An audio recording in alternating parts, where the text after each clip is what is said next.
Disease दिखता है, जैसे कनेक्टिव टिश्यू में दिखा तो ये इमोशन, एपिथेलियल टिश्यू में मिला तो ये इमोशन, नर्वस टिश्यू में ये। तो अपने को क्या लेना है, हमेशा टिश्यू का इशू लेना है, टिश्यू का इशू लेना है, तभी आपको वो डिसीज ठीक हो, अदरवाइज नहीं। आप कनेक्टिव टिश्यू में, कनेक्टिव टिश्यू या डिस्मेनोरिया एग्जांपल, डिस्मेनोरिया में अगर आपको फियर मिल रहा है तो वो कनेक्टिव टिश्यू में अगर फियर मिलेगा तो वो इम्पोर्टेंट नहीं है। क्यों? क्योंकि वहां पे कनेक्टिव टिश्यू का इशू लेना है। तो कनेक्टिव टिश्यू का इशू क्या रहेगा? That is irritation, anger, devaluation, criticism, humiliation, blame, that is related with your self esteem, related with your esteem रहेगा। वही एपिथेलियल टिश्यू का डिसऑर्डर है तो इस रिलेटेड विथ फियर रहेगा, फियर एंड सपोर्ट। मेरे को जैसे फियर ऑफ डार्क है, फियर ऑफ एनिमल है, तो फियर है मतलब क्या है, मेरे को क्या चाहिए, किसी की जरूरत है सपोर्ट करने के लिए। वही नर्वस टिश्यू का डिसऑर्डर है, दैट इज नर्वस टिश्यू में अगर पेन आपको ज्यादा मिल रहा है तो मतलब क्या है, नर्व है। नर्व मतलब कम्युनिकेशन का प्रॉब्लम है। कम्युनिकेशन मतलब that is love, touch, affection, that is anxiety, anxiety related problem रहेगा। तो अपने को टिश्यू का क्या लेना पड़ेगा, टिश्यू। तो ऑटोकॉइड्स कहाँ सिक्रीट हो रहे हैं ये इंपॉर्टेंट है। अपन ऑटोकॉइड्स सिक्रीट हो रहे देख रहे, ऑटोकॉइड सिक्रीट हुए, जैसे ऑटोकॉइड सिक्रीट हो रहे हैं ब्रोंकस अस्थमा में सिक्रीट हो रहे हैं, या फिर ब्रोंकस अस्थमा में सिक्रीट हुए, या फिर लंग टिश्यू में सिक्रीट हुए, इंटेस्टाइन में सिक्रीट हुए, या फिर लंग टिश्यू में सिक्रीट हुए, तो कहाँ पे सिक्रीट हो रहे हैं ये ज्यादा इंपॉर्टेंट हो जाता है। तो कहाँ इंपॉर्टेंट हो जाता है कि वो कौन से टिश्यू में सिक्रीट हो रहे हैं।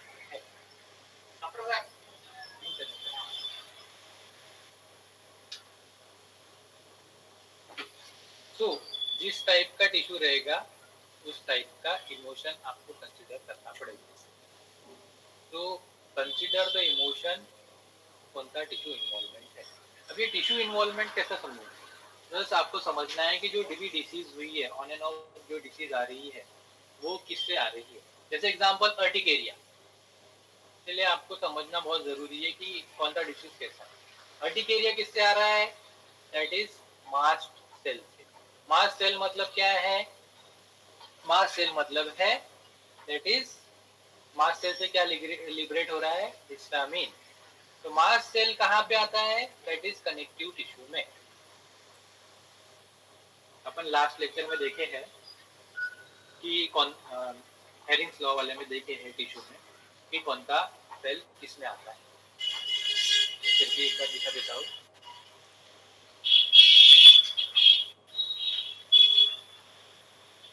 अपन ने इसके पहले वाले लेक्चर में देखे हैं कि मास्ट सेल कहाँ आता है। देखिए ब्लड में क्या आ रहा है, ब्लड इज मास्ट सेल, है ना। तो ये किसका प्रॉब्लम है, that is connective, connective tissue. तो कनेक्टिव टिश्यू मास्ट सेल आ रहा है या अर्टिकेरिया प्रोड्यूस हो रहा है, तो अपने को क्या लेना पड़ेगा, दैट इज इरिटेशन। तो मैंने जैसे आपको अर्टिकेरिया केस बताया, उसमें क्या लेना है, स्किन कम्युनिकेशन, इरिटेशन हो रहा है, कौन पर्सन है जिसने मेरे को इरिटेट कर रहा है, दैट इज एंगर, एंगर लेना है।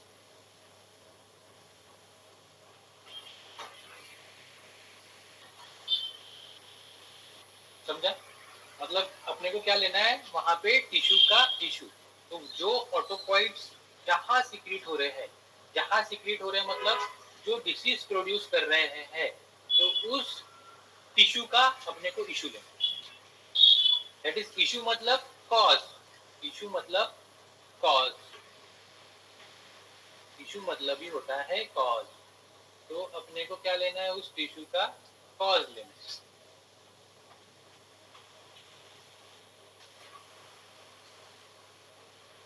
तो कॉज मतलब क्या, दैट इज मैंने जैसे बताया कोई फिजिकल कॉज है या मेंटल कॉज है, तो अपने को क्या लेना है, दैट इज हमेशा प्रायर टू अगर आपको मेंटल कॉज मिलता है तो ऑटोकॉइड्स क्या कर रहे हैं? ऑटोकॉइड्स प्रोड्यूस कर रहे हैं इन्फ्लामेशन। इन्फ्लामेशन कैसे रहेगा? एक तो ऑन एंड ऑफ रहेगा या फिर कंटिन्यू रहेगा। अगर कंटिन्यू रहेगा, दैट इज कंटिन्यू रहेगा, तो ये क्या करेगा? होम्योस्टैसिस डिस्टर्ब करता है। होम्योस्टैसिस डिस्टर्ब आया मतलब एक्यूट डिसीज आती है। एक्यूट मतलब सोरिक डिसीज आती है। सोरिक डिसीज मतलब फिजियोलॉजिकल डिस्टर्ब है। वही ऑन एंड ऑफ है। ऑन एंड ऑफ है मतलब दैट इज प्रेजेंट होता है, कॉज चला जाता है, वापस आता है। जैसे टॉन्सिलाइटिस है, रिकरेंट टॉन्सिलाइटिस है, क्रॉनिक ब्रोंकाइटिस है, अस्थमा है, इसमें क्या होता है? On and of. तो इसमें क्या हो रहा है? इन्फ्लामेशन कैसा है? On and of. तो इसी को अपन बोलेंगे सोरोसाइकोटिक डिसीज। साइकोटिक इसलिए क्योंकि वो क्या हो रहा है? परसिस्टेंट रह रही है, इसीलिए। तो ऑटोकॉइड्स ये डिसीज प्रोड्यूस कर रही है। अभी वो कौन सा डिसीज कौन से टिश्यू पे प्रोड्यूस हो रहा है ये देखना जरूरी है। नर्वस टिश्यू पे है, कनेक्टिव टिश्यू पे है, मसल टिश्यू पे है कि नर्वस टिश्यू? ठीक है, तो नर्वस टिश्यू पे है तो अपने को क्या देखना है? मतलब इसका मेंटल इशू क्या रहेगा? It is related with anxiety रहेंगी, एप्रीहेंशन रहेगा, दैट इज टच रहेगा, अफेक्शन रहेगा। इससे रिलेटेड नर्वस टिश्यू का प्रॉब्लम है, इसीलिए ये कॉज है, इसीलिए ऑटोकॉइड्स अपने को बड़े हुए मिलते हैं। कनेक्टिव टिश्यू का प्रॉब्लम है तो अपने को क्या इशू मिलेगा? That is related with anger, related with irritation, related with your esteem. और यहाँ क्या रहेगा? Related with your love. यहाँ रहेगा रिलेटेड विथ योर एस्टीम। वही मसल टिश्यू है, मसल टिश्यू में भी आपको क्या मिलेगा? Anger, irritation is related with your esteem. Nervous tissue है, नर्वस टिश्यू में क्या मिलेगा? दैट इज नर्वस टिश्यू देख लिया अपने। एपिथेलियल टिश्यू, एपिथेलियल टिश्यू में क्या मिलेगा? It is related with your fear. Fear क्यों है? फियर क्योंकि मेरा सपोर्ट नहीं है।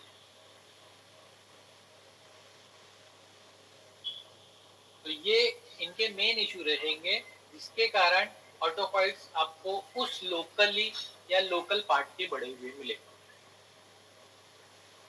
लोकल पार्ट के लोकल टिश्यू के आपको बड़े हुए मिलेंगे ऑटोकॉइड्स।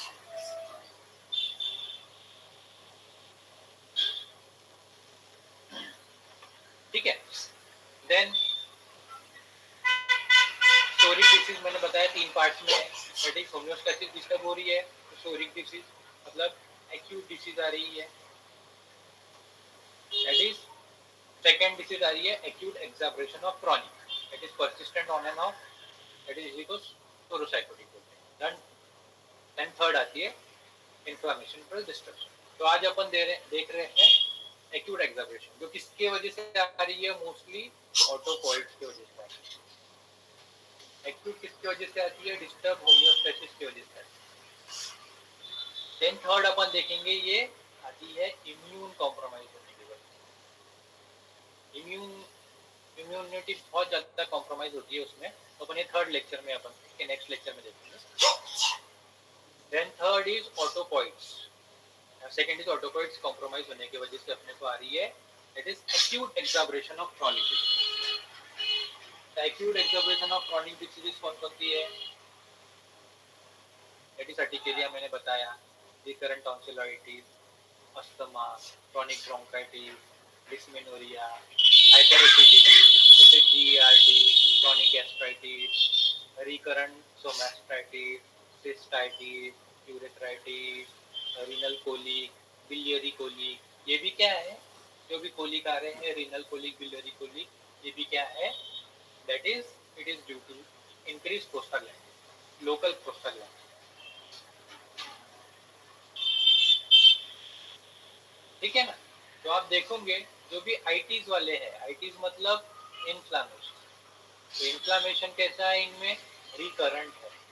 तो अपने को जो रिकरेंट रिकरेंसी आ रही है, वो क्यों आ रही है? क्योंकि ऑटोकॉइट्स डिस्टर्ब है। क्यों है ऑटोकॉइट डिस्टर्ब? क्योंकि कुछ तो भी कॉज है। कॉज होते हैं, दैट इज मेंटल कॉज होता है और फिजिकल कॉज होता है। तो जैसे एलोपैथी में क्या होता है, आइटिस है, इन्फ्लेमेशन है, रिकरेंसी है, ऑटोकॉइट डिस्टर्ब है। तो जो ऑटोकॉइट डिस्टर्ब है उसको वहीं पे मेडिसिन वो दे दो जो ऑटोकॉइट डिस्टर्ब है, तो वो मेडिसिन दिए तो आपका ये आइटिस इन्फ्लेमेशन डिक्रीज होगा। लेकिन कब तक? जब तक वो मेडिसिन ले रहे हैं आप तब तक। बट होम्योपैथी में क्या देखते हैं कि वो ऑटोकॉइट्स क्यों इंक्रीज हुए हैं, क्यों डिस्टर्ब है, उसका कॉज देखते हैं। That is cause is mental and physical. ठीक है, तो भी मेंटल एंड फिजिकल कॉज, जैसे फिजिकल कॉज है तो बहुत सारे इंजरीज है वो ले सकते हैं, या फिर एलर्जीज है वो ले सकते हैं। ठीक है, मेंटल कॉज मैंने बताया, मेंटल कॉज लेना है अकॉर्डिंग टू वो ऑटोकॉइट्स कहाँ, वो ऑटोकॉइट्स कहाँ डैमेज कर रहा है या कौन से टिश्यू को डैमेज कर रहा है, कौन से टिश्यू का ऑटोकॉइट्स बढ़ा हुआ है। जैसे कनेक्टिव टिश्यू का बड़ा है, एपिथेलियल टिश्यू का बड़ा है, कि नर्वस टिश्यू का। कनेक्टिव टिश्यू में ही मसल टिश्यू है, तो कौन से टिश्यू का ऑटोकॉइट्स बड़ा है उस हिसाब से आपको लेना है। क्या लेना है? कनेक्टिव टिश्यू में है तो रिलेटेड विद स्टीम, एपिथेलियल है तो related with support, nervous tissue का तो रिलेटेड विद लव। स्टीम मतलब क्या आएगा? Irritation, anger. सपोर्ट मतलब फियर, और लव मतलब एंजाइटी, टच, अफेक्शन, लॉस। ठीक है, देन अभी इनको ठीक करने के लिए क्या अप्रोच है? तो एक्यूट एक्साबरेशन ऑफ क्रॉनिक डिसीज, मतलब क्या हो रहा है, जो फिजियोलॉजिकल डिसीज है वो कैसे जा रही है? क्रॉनिक में जा रही है। मतलब होम्योस्टैसिस डिस्टर्ब होके क्या हो रहा है, वो डिसीज क्रॉनिक में जा रही है। तो क्रॉनिक में क्यों जा रही है? क्योंकि साथ साथ क्या डिस्टर्ब हो रहा है अभी? ऑटोकॉइट्स का रेगुलेशन भी डिस्टर्ब हो रहा है। होम्योस्टैसिस डिस्टर्ब होने के कारण ऑटोकॉइट्स का भी रेगुलेशन डिस्टर्ब हो रहा है, इसीलिए वो कैसे जा रही है? क्रॉनिक। इसीलिए इसको क्या बोला है? Acute exacerbation of chronic. मतलब इसी को बोला है psora, that is going to sycosis. मतलब inflammatory disease going to reversible injury, reversible injury, मतलब जिस इंजरी से अपन वापस आ सकते। ठीक है, तो पैरामीटर क्या है? Recurrent affection of a particular tissue. मतलब क्या हो रहा है इसका पैरामीटर? अगर ऐसी डिसीज आ रही है तो रिकरेंस अप्रीजन हो रहा है, बार बार बार बार बार बार रिकरेंसी आ रही है किसका?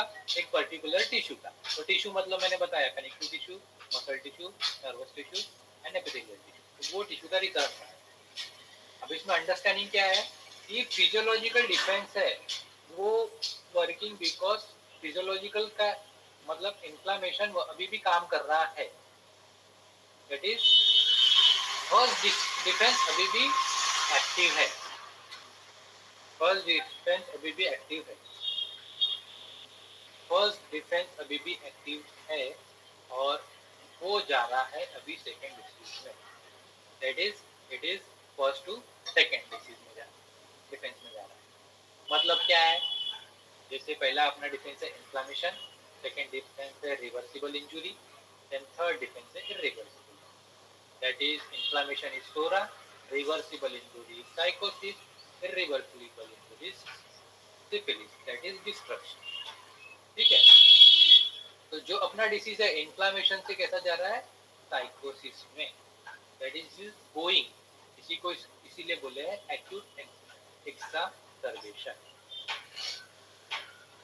तो ट्रीटमेंट के लिए क्या करना है? सबसे पहले cause, relevant and recent cause. अब मैंने बताया कॉज, रिसेंट मतलब जो अभी भी हुआ है, रिलेवेंट का मतलब है according to tissue, according to tissue. जैसे मैंने बताया कि अगर कनेक्टिव टिश्यू का ऑटोकॉइड्स बढ़ा हुआ है तो वहां पे अगर एपिथेलियल टिश्यू की आपको फियर मिल रहा है, वो इम्पोर्टेंट नहीं, आपको लेना है कनेक्टिव टिश्यू का ही, तो वो जल्दी ठीक होगा। That is cause is recent होना चाहिए, और क्या होना चाहिए? Relevant. relevant to tissue. Then reaction of the patient. Reaction of the patient कि वो उसको कैसा रिस्पॉन्ड कर रहा है. Whether he is irritable, whether he is very angry, he is very rage, very violent, उसका रिएक्शन कैसा है. साथ में करंट डिस्पोजिशन. करंट डिस्पोजिशन मतलब कि वो कैसा बिहेव कर रहा है. दैट इज बहुत मोरोज हो गया. मोरोज मतलब सैडनेस विद इरिटेबिलिटी. सैडनेस से दुख हो गया उसे किसी बात का, और इरिटेशन.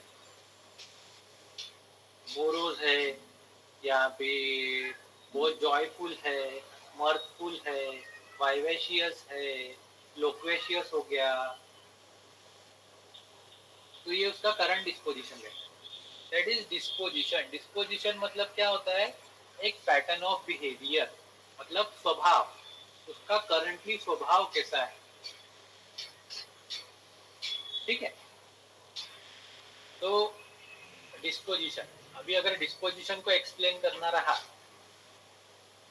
डिस्पोजिशन को एक्सप्लेन, तो डिस्पोजिशन भी है ना, 4 टाइप से आते हैं डिस्पोजिशन.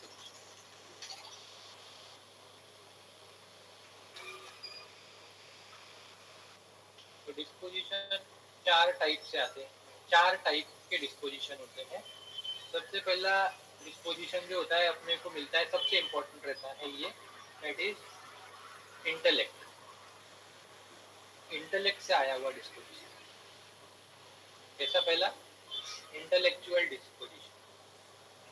इंटेलेक्ट मतलब ये आपको, आपकी मेमोरी कैसी है, आपका कंप्रेhension कैसा है, आपका एनालिसिस प्रोसेस कैसा है. ठीक है. तो ये आएगा आपके ब्रेन इंटेलेक्ट के पार्ट. अगर कोई पर्सन अचानक से, मतलब डिसीज में उसकी मेमोरी बहुत एक्टिव हो जाती है. एक्टिव हो जाना मतलब उसके पास इवेंट बहुत अच्छे हो जाते हैं, कैलकुलेशन बहुत अच्छा हो जाता है. ठीक है. That is it is intellectual disposition. Then second आता है विल डिस्पोजिशन. विल में कैसा रहता है कि एक स्ट्रॉन्ग विल, एक वीक विल.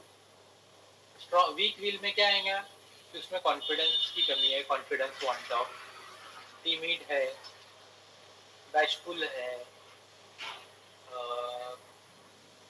एम्बैरेसमेंट है. ठीक है. तो ये वो कैसा ये कर रहा है. स्ट्रॉन्ग विल में क्या आएगा? दैट इज करेजियस है, या फिर रिवॉल्टर है, फाइटर है, ऑडसिटी है, डिफाइंट है. ये सारी चीज किसमें आएंगे? विल. देन आता third moral disposition. In moral, moral में भी गुड मॉरल, बैड मॉरल. तो बैड मॉरल में क्या आएगा? That is selfish. ठीक है. सेल्फिश है. Bad moral is good moral is benevolence है, एंजाइटी कंसाइंस है. बैड मॉरल में इंसोलेंस है, टॉरलिज्म है. ठीक है. ऐसे आएंगे. देन फोर्थ आता है intellect, will, moral, behaviour. Behaviour और मॉरल. तो बिहेवियर में भी दो आते हैं. दैट इज एक्सप्रेसिव बिहेवियर और नॉन एक्सप्रेसिव बिहेवियर. तो एक्सप्रेसिव बिहेवियर में vivacious, loquacity, मर्थफुल, acceleration. Non expressive में कैसा रहेगा? टॉक इंडिस्पोज, टॉक इंडिस्पोज है, रिजर्व्ड है, क्वाइट है, सैड है, मोरोज है. ऐसे डिस्पोजिशन. तो अपने को ऐसे डिस्पोजिशन लेके देना पड़ता है. तो इम्पोर्टेंट है पहला cause, that is recent and relevant होना चाहिए. Then reaction of the person, then disposition, current disposition, then thermal thirst और पिक्यूलियर फिजिकल जनरल. वही बॉडी, बॉडी में से कोई फिजिकल आपको एग्रेवेशन मिलता है, या कोई एलर्जी है तो किसकी एलर्जी है. ठीक है. क्या उसको एग्रेवेट करता है, that is very peculiar. Case, ठीक है। और एक चीज मैं इसमें ऐड करना चाहता हूँ, अगर आपको ऐसी केसेस मिलती है तो दैट इज फिजिकल जनरल में आप लेना dream. Dream is very very important. क्यों इंपॉर्टेंट हो जाता है ड्रीम? क्योंकि ड्रीम इज आपके जीन्स के बहुत करीब है। अगर कोई एक ड्रीम आपको बहुत रिपीटेड आ रहा है तो वो आप 100% आप उसको रूब्रिक लिस्ट में ऐड कर दीजिए, क्योंकि अगर वो ड्रीम अगर आपको बहुत रिपीटेड आ रहा है तो वो ड्रीम कुछ तो भी इंडिकेट कर रहा है। तो ड्रीम का इंडिकेशन भी बहुत जरूरी रहता है, और वो ड्रीम आप डेफिनेटली ले सकते हैं। जैसे स्नेक का ड्रीम है, फायर का ड्रीम है, लायन का ड्रीम है, डेथ का ड्रीम है, हाइट का ड्रीम है, फॉलिंग ड्रीम है। तो हर ड्रीम कुछ ना कुछ रिप्रेजेंट करता है। तो जैसे एग्जांपल, आपको अगर स्नेक का ड्रीम है तो स्नेक का ड्रीम मतलब क्या होता है? स्नेक ड्रीम का मतलब होता है कि आपको स्लो, चुपके से आपके बॉडी में कोई तो भी स्लो ग्रेजुअल पैथोलॉजी डेवलप हो रही है, या चुपके से आपके बॉडी में कोई तो भी पैथोलॉजी डेवलप हो रही है, कोई तो भी डिसीज आने वाली है, स्पेशली स्पेशली ऑटोइम्यूनिटी डिसीज आने वाली है, या फिर स्लो प्रोग्रेसिव डिसीज आपके बॉडी में आने वाली है, या फिर आपके लाइफ में कोई स्लो प्रोग्रेसिव पर्सन आपके लाइफ में प्रॉब्लम क्रिएट करने वाला है, इसलिए आपको स्नेक के ड्रीम। अगर आपको फायर के ड्रीम आते हैं, फायर के ड्रीम आते मतलब घर जल रहा है, कुछ तो भी जल रहा है, तो आपको सडन एंड वायलेंट तो भी ग्रेव पैथोलॉजी आपकी बॉडी में आने वाली है, या आपके लाइफ में कोई तो भी सडन एंड वायलेंट डिस्ट्रक्शन होने वाला है, वेदर फिजिकल लेवल पे भी हो सकता है, मेंटल लेवल पे। फिजिकल लेवल पे डिसीज पे आता है, मेंटल लेवल पे आपको कुछ तो भी बड़ा हार्म होने वाला है, कोई तो भी रिलेशन ब्रेक होगा, किसी का डेथ होगा, या फिर कुछ तो भी आपका लॉस होने वाला होगा।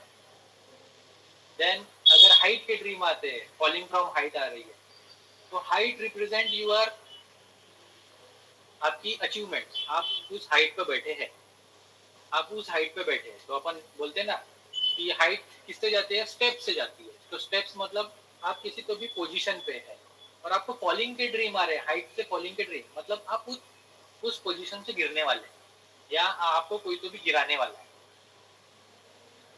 आप वो ड्रीम अगर आपके आते हैं तो उसका इंटरप्रिटेशन ऐसा रहता है कि उस पोजीशन से आप गिरने वाले हैं या आपको किसी को गिराने वाले हैं। आपको ड्राउनिंग के ड्रीम आते हैं, डूबने के, पानी में डूबने के अगर ड्रीम्स आ रहे होंगे तो इसका मतलब क्या रहता है कि आप कुछ तो भी ऐसा गलत करने वाले हैं जिसके कारण, जो आप बोलते हैं ना चुल्लू भर पानी में डूब मरो, कुछ तो भी आपको बहुत सीवियर एम्बैरेसमेंट होने वाला है,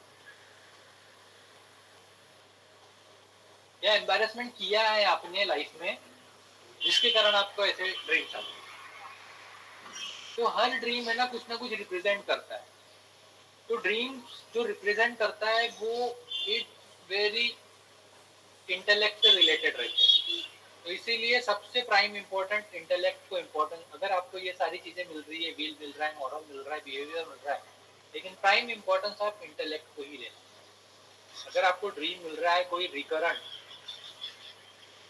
देन इंपॉर्टेंट हो जाता है, ठीक है। लेकिन ये जो ड्रीम्स है वो कैसे चाहिए? दैट इज रिकरेंट और विदाउट कॉज। विदाउट कॉज चाहिए। विदाउट कॉज मतलब कि जैसे मेरे को कुत्ते ने काटा और फिर उसके बाद मेरे को कुत्ते की ड्रीम आ रही, तो वो रिलेवेंट नहीं है, वो रिलेवेंट ड्रीम नहीं है, वो इम्पोर्टेंट नहीं है, क्योंकि कुछ इंसिडेंट्स होने के बाद आपको हुआ है। तो अल्टीमेटली माइंड ने क्या किया, उस सिचुएशन को अडाप्ट कर लिया, इसलिए आपको वो चीज बार बार दिखा रहा है कि भाई कुत्तों से दूर रहो। जैसे आपने सांप देखा और सांप के ड्रीम आ रहे हैं, बार बार सांप के ड्रीम आ रहे हैं, तो वो रिलेवेंट नहीं है। क्यों नहीं है? क्योंकि वो कुछ इंसिडेंट्स होने के बाद हुए। कोई चोर के ड्रीम आ रहे हैं, तो कुछ इंसिडेंट्स होने के बाद अगर आपको कोई ड्रीम आ रहे हैं वो रिलेवेंट बिल्कुल नहीं है। अगर कुछ ड्रीम आपको विदाउट रीजन आ रहे हैं तो वो बहुत ज्यादा रिलेवेंट हो जाते हैं, क्योंकि हैनीमैन सर ने फुटनोट नंबर 10 में बताया है कि अगर ड्रीम्स आ रहे हैं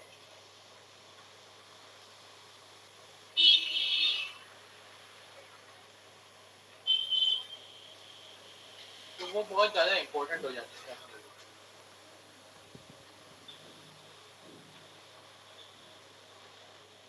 इसी को क्या बोला है, वार्निंग ड्रिंक। इसी को बोला है फुटनोट नंबर 10 में सबने बोला है, एनिमल सर ने, it is a warning drink. कौन सा dream, warning drink, that is superstitious fancy, ठीक है, solemn prediction of the death. ऐसी सारी चीजें जो है जो आपको सडन या फिर विदाउट रीजन आ रही है, वो बहुत इंपॉर्टेंट हो जाती है। ये बहुत ज्यादा इंपॉर्टेंट हो जाती है क्योंकि ये वार्निंग अलार्म होते हैं अपने बॉडी के, अपनी डेली एक्टिविटी। तो ये लेना बहुत जरूरी है। ये साइकोटिक केसेस में आप 100% आपको एक चीज लेनी ही, ठीक है। तो अपने को क्या लेना है, that is cause, reaction of the patient, disposition of the patient, thermal thirst, peculiar physical general and drink. एक और ऐड कर दो, ड्रिंक, अगर आपको मिल रहा है। Then physiological cases base of psychotic base, मतलब क्या होता है कि कुछ साइकोटिक केसेस होती है जो फिर सोरा में रिप्रेजेंट करती है, that is renal colic and biliary colic. उसका बेस कैसा है, साइकोसिस। साइकोसिस मतलब वहां पे ऑलरेडी स्टोन डिपॉजिट है। स्टोन डिपोजिशन मतलब डिपॉजिट हो चुका है।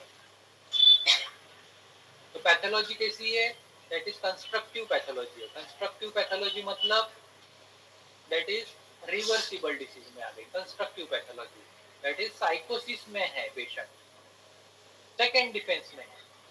लेकिन जब सेकेंड डिफेंस में से अगर पेशेंट कोलिक में जा रहा है, बिलियरी या रीनल कोलिक, इसका मतलब क्या हो रहा है, साइकोसिस से वो किसमें आया है, सोरा में आया है। इसका मतलब क्या है कि वो स्टोन क्या हो रहा है, बॉडी के बाहर निकल रहा है। तो बॉडी के बाहर निकल रहा है मतलब वो क्या है, वो स्टोन वहीं पे अटका है। तो बॉडी, इसका मतलब क्या है, because body want to abort the calculus causing by spasm. तो बॉडी क्या कर रही है, उसको अबॉर्ट कर रही है, वो कैलकुलस को प्रोड्यूसिंग स्पाज्म, स्पाज्म करके उसको अबॉर्ट करना चाह रही है। बट अगर वो अटक गया या स्पाज्म प्रॉपरली नहीं हुआ या अटक गया या स्पाज्म सिवियरिटी ज्यादा है, तो स्पेशली पेन कब होता है, जब वो यूरेटर में आता है और यूरेटर में आके नीचे, जैसे ये किडनी से यूरेटर, यूरेटर से यूरेटर हुआ, ब्लैडर पे, ब्लैडर से यूरेटर। तो स्टोन अगर यहाँ से निकल के यहाँ पे आया, तो जब जब वो यहाँ पे टच होगा, वो क्या करेगा, इंटेंस पेन देगा। तो ये इंटेंस पेन क्यों आता है, ड्यू टू स्पाज्म। स्पाज्म क्यों हुआ, क्योंकि क्या हुआ, वहाँ पे स्टोन ने इरिटेशन किया, मतलब फिजिकल कॉज है, फिजिकल इंजरी है। तो that is, it is due to ऑटोपॉइड्स वहाँ पे सीक्रेट होंगे प्रोस्टाग्लैंडिन, इसलिए पेन है। तो इसका मतलब क्या है, जो साइकोसिस का माइजम है वो कहाँ शिफ्ट हुआ, साइकोसिस का माइजम मतलब कंस्ट्रक्टिव डिसीज का मायम कहा जा रहा है, इन्फ्लामेशन। तो that is good sign, bad sign, good sign. But इसमें क्या होता है, इसको निकलने में होती है तकलीफ। अब तकलीफ क्या होती है, क्या प्रॉब्लम आती है, इसमें दो तीन प्रॉब्लम आती है। पहली चीज, जो यूरेटर और यूरेथ्रा रहता है, वो रहता है 10 mm का, 8 to 10 mm का यूरेथ्रा रहता है। अगर स्टोन इससे ज्यादा रहा, 11 mm के ऊपर का स्टोन रहा, तो क्या होगा, वो वहां पे स्टक हो जाएंगे। तो स्टक होगा तो क्या होगा, सिवियरिटी बहुत ज्यादा है। तो अपने को क्या करना पड़ेगा, इस स्टोन को क्या करना पड़ेगा, क्रश करना पड़ेगा। जैसे 11 है, उसको क्रश कर दो और फिर उसको निकाल दो, ताकि वो यूरेटर और यूरेथ्रा से इजीली पास हो जाए। पहली चीज। दूसरी चीज क्या हो गई कि पेन, मतलब दूसरी चीज क्या आएंगी कि स्टोन के कारण क्या हो गया, हाइड्रोनेफ्रोसिस हो गया। हाइड्रोनेफ्रोसिस मतलब क्या हो जाता है कि स्टोन ने जो यूरिन, स्टोन के कारण जो यूरिन है वो है ना ब्लॉक हो गई, और यूरिन ऊपर ही है, नीचे नहीं आ रही, इसलिए वहां पे हाइड्रोनेफ्रोसिस हो गया। तो इसके कारण भी क्या हो जाता है, कि पेन सीवियरिटी बहुत बढ़ जाती है। तो ऐसे सिचुएशन में बॉडी खुद अबॉर्ट करना चाहती है बट वो अबॉर्ट हो नहीं पा रहा, तो अपने को इन कंडीशन में मेडिसिन देना पड़ता है, दैट इज इन्वॉल्व करना पड़ता है। क्यों मेडिसिन देनी पड़ रही है? क्योंकि देखो, क्योंकि बॉडी वो अबॉर्ट करने प्रॉपर अबॉर्ट नहीं हो पा रहा है, इसीलिए अपने को अबॉर्ट करने के लिए मेडिसिन देनी। अगर वो अबॉर्ट हो गया रहता तो आपको पेन नहीं हुआ रहता, इजीली वो यूरिन के थ्रू बाहर आ गया रहता। सपोज अगर 3 mm का स्टोन है, अगर बॉडी को अबॉर्ट करना है तो 3 mm का स्टोन इजीली यूरेटर से आएगा, यहाँ पे आएगा ब्लैडर में और यू निकल जाए, तो आपको उतना पेन या सीवियरिटी नहीं होगी, माइल्ड पेन होगा।